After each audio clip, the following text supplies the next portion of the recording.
Maxoutil.com, un max d'outils à prix mini, présente Sud Radio, le journal des sports. À la une de l'actualité sportive ce matin, Jules Boscherini. L'humiliation pour Saint-Etienne, balayé 8-0 sur la pelouse de Nice en ouverture de la 5e journée de Ligue 1. Du rugby également avec cette très belle soirée de Pro D2 que vous avez pu vivre sur Sud Radio, la radio du rugby. Et une grosse journée en perspective pour les sports mécaniques avec de la Formule 1 et de la MotoGP. On commence par du football, même si c'est un score de rugby, Jules. Oui, avec des Niçois sensationnels qui se sont offerts un succès de prestige hier face à Saint-Etienne. Une victoire historique 8-0 pour célébrer de la meilleure des manières les 120 ans de l'OGC Nice. Complètement dépassés par l'ampleur de l'événement, les Verts ont encaissé pas moins de 6 buts en première période. 3 nouveaux matchs à suivre aujourd'hui en Ligue 1. Lille accueille Strasbourg, Lens se déplace sur la pelouse de Rennes et Reims reçoit le PSG à 21h. Cette semaine, c'était aussi le retour de la Ligue des Champions. 4 clubs français sont engagés. Paris, Brest, Monaco et Lille.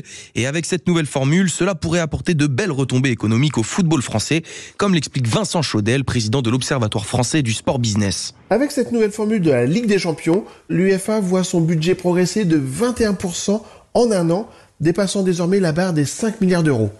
Jusqu'ici, les revenus issus des Coupes d'Europe pesaient 22% du total des clubs de la Ligue 1.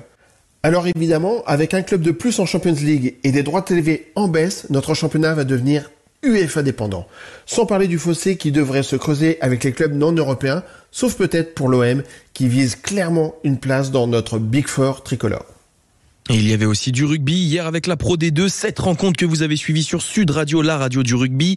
Entre autres, Montauban s'est imposé 29-26 face à Biarritz. Large succès pour Oyonnax à Charles Maton qui terrasse le promu niçois 52-3. Ouais. Sans oublier l'affiche de cette 4e journée de Pro D2 entre Béziers et Provence Rugby que vous avez suivi sur Sud Radio, la radio du rugby.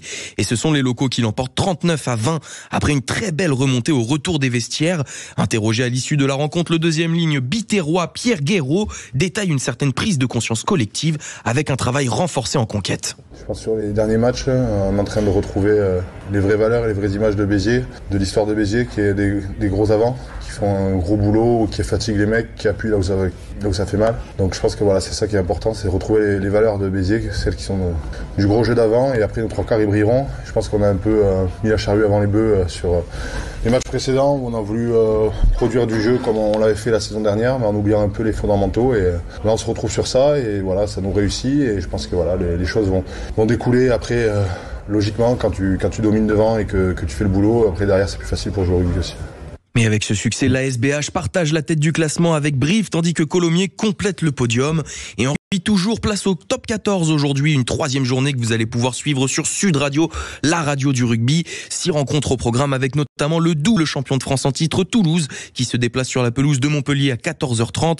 Clermont reçoit Bayonne à 16h30, avant un très alléchant UBB Racing 92 à Chabandelmas, 21h30. Oui, ce sera pas mal à vivre sur Sud Radio, la radio du rugby. On passe au tennis avec une victoire française. Ouais, Lucas Pouille en quart de finale du Challenger de Saint-Tropez. Le Français est venu à bout du Croate Douye Ajdukovic, tête de série numéro 1 en 2-7, 6-2, 7-6.